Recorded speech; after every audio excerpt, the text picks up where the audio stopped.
evening and welcome to Icutv Main News. We take a look at the stories making headlines. Mother and daughter found dead in Nakonde district. President Hichilema to inaugurate Zambia mining forum.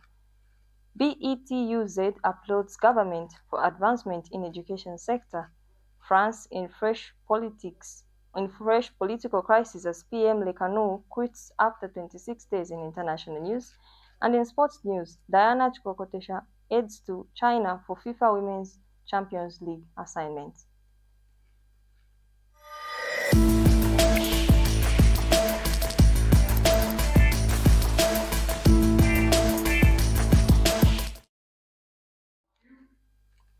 With the news in details, my name is Chikotesha.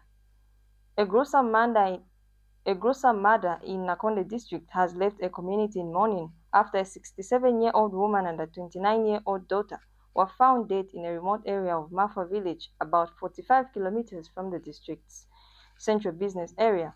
Muchinga Province Police Commissioner Dennis Mola identified the victim as Rosemary Nalungwe and her daughter Roida Nalwimba. Mr. Mola says the two had gone to prepare farmland on October 3, 2025, but did not return, raising alarm among family members. According to a statement released to Icutv, the incident occurred between the morning of October 3rd and afternoon of October 4th and was officially reported to Nakonde police later that evening. Police officers dispatched the scene discovered the bodies roughly 50 meters apart, both lying in pools of blood with severe neck wounds. Authorities suspect the injuries were inflicted with a sharp object, likely an axe.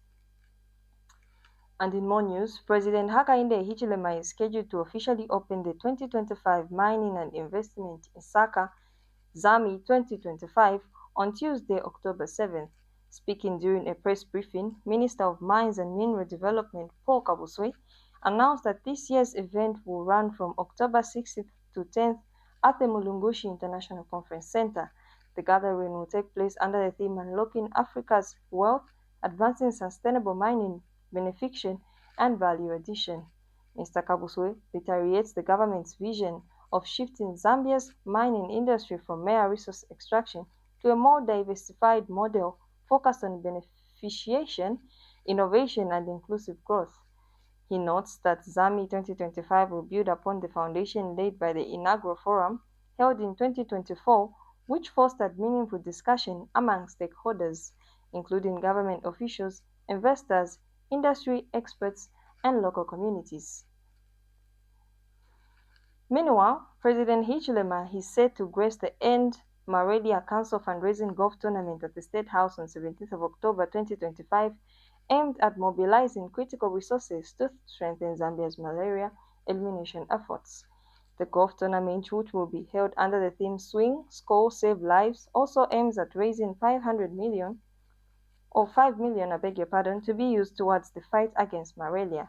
End Malaria Council Chairperson for End Malaria Fund, Mr. Peter Cotton, acknowledges the commitment of several organizations already supporting the initiative, including wonderful group of companies First Quantum Mineral Limited, Bayer, and Zambia Airways. Mr. Cotton says through coordinated multi-sector actions, strategic resources, mobilization, and the deployment of innovative tools, Zambia can achieve a malaria-free future. He further notes that organizations that will participate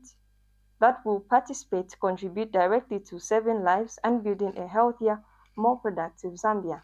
Mr. Cotton adds that the event will be held at the State House Golf Course from 7 hours to 16 hours on Friday, the 17th of October 2025. We continue with more news. The Basic Teachers Union of Zambia has commended the government for making notable progress in education sector, particularly through the implementation of education and recruitment for over 42,000 teachers over the last few years. BETUZ General Secretary Henry Sinkala expresses satisfaction with the developments, crediting them to stronger political commitments. He highlights that the introduction of free education has enabled over 2 million learners to return to school, significantly enhancing access to education across the country. Mr. Sinkala also praised the expansion of educational infrastructure funded through the Constituency Development Fund, CDF, describing it as a vital step towards improving learning environments nationwide. We'll take our first break. Do join us for local stories.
Welcome back. We continue with the news. Former Commissioner General of the Zambia Revenue Authority (ZRA), Kingsley Chanda has been remanded at Chimbokaila prison following a 6-year prison sentence. Chanda was convicted alongside Callistus Kaoma, who received a 9-year sentence. The two were jointly found guilty on 22 counts of willfully disregarding established procedure in the disposal of 22 vehicles that were property of the Zambia Revenue Authority. Nakonde.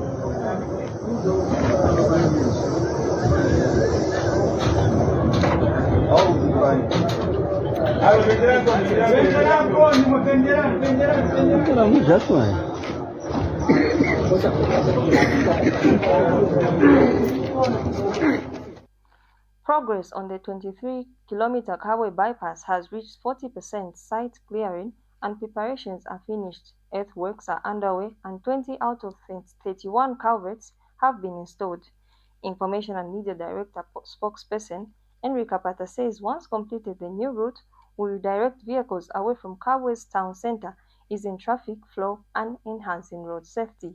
Meanwhile, Mr. Kapata reveals that the construction of the 15-kilometer Kapilimposhi bypass is nearly complete at 85%. Asphalt has been applied 7.3 kilometers. Asphalt has been applied 7.3 kilometers of the road. Reinforced concrete panels have been placed in areas expected to carry heavy traffic. We are here in Kabwe, where works on the bypass are steadily advancing as part of the Lusaka Ndola Dual Carriageway upgrade. Now, the bypass, covering about 23 kilometers, will play a crucial role in delivering transit traffic from the town center once completed.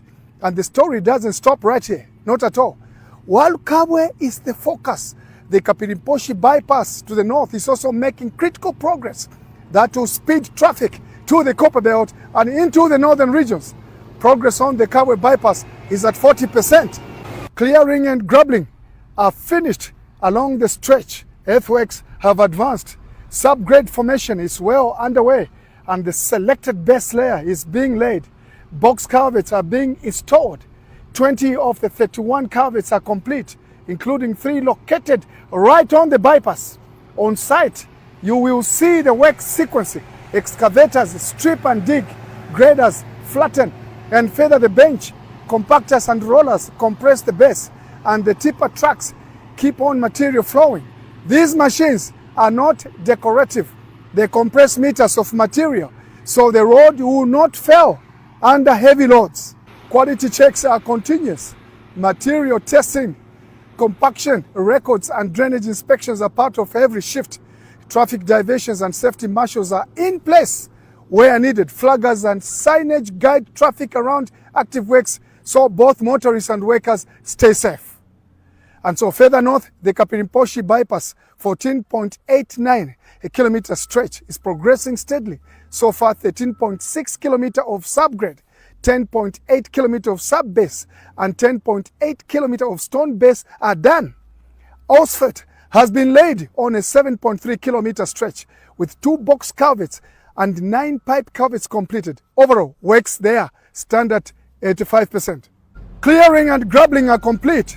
Roadbed formation is underway along the corridor.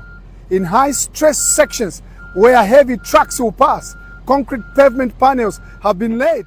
You're still watching Icutv News. We take another break. Coming up is international and sports news. Do stay with us.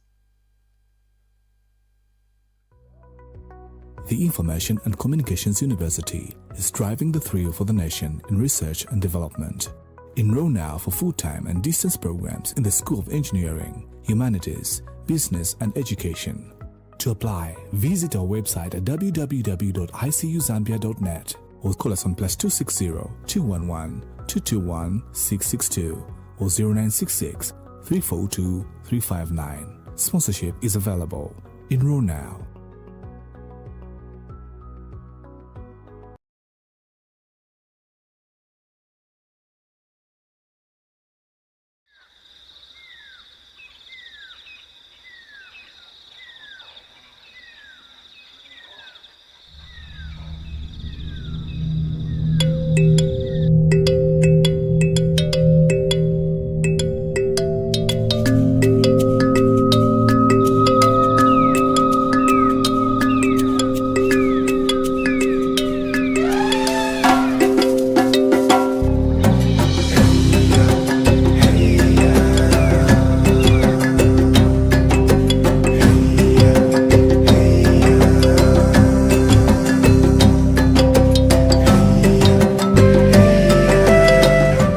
Welcome back. And now in international news, France is facing further political chaos after the country's latest prime minister, Sébastien Lecornu, resigned after just 26 days in the role.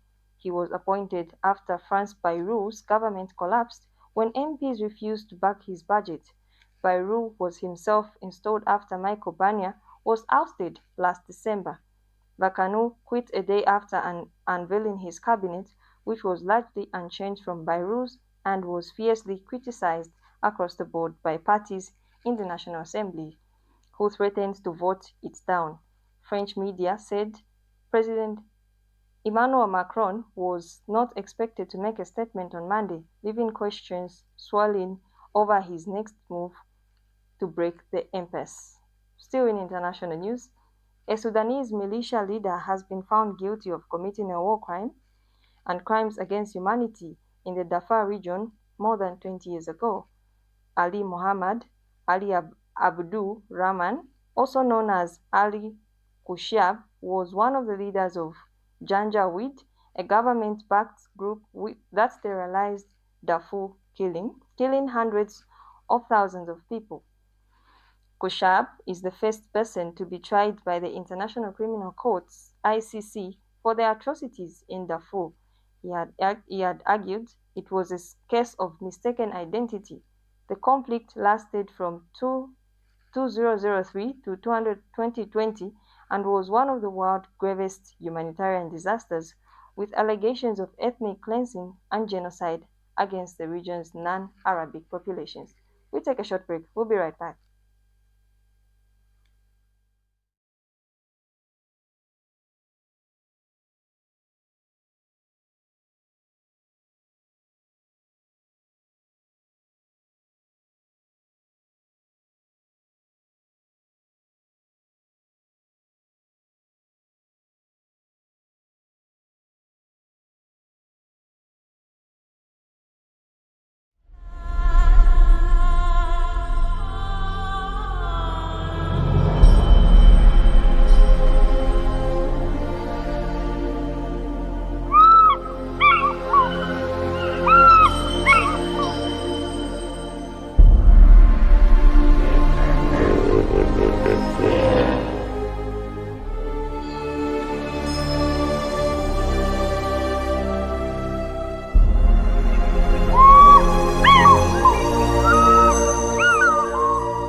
Welcome back. And now in sports news, Zambia assistant referee Diana Chikotesha has departed for Wuhan, China to officiate the first ever FIFA Women's Champions League to take place at the Wuhan Sports Center Stadium.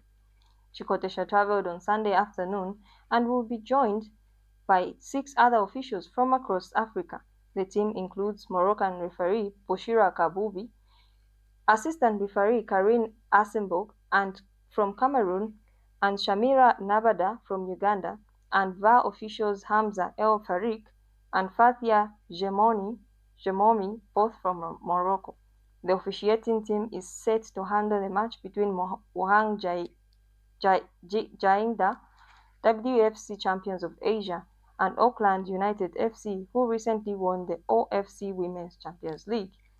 This landmark tournament brings together 6 Women's World Club officials from different continents, all competing for the inaugural title and the newly introduced trophy. Chikotesha is no stranger to high-level officiating, having consistently featured at the COSAFA, CAF and FIFA events. She currently holds the title of CAF Assistant Female Referee of the Year.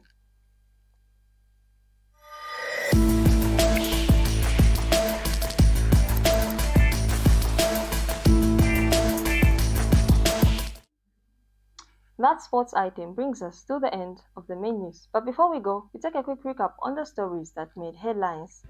Mother and daughter found dead in Nakonde district. President Hichilema to inaugurate Zambia mining forum. BETUZ applauds government for advancements in education sector. And in our international news, France in fresh political crisis as PM Lecornu quits after 26 days. In our sports news, Diana Chikotesha heads to China for FIFA Women's Champions League assignments.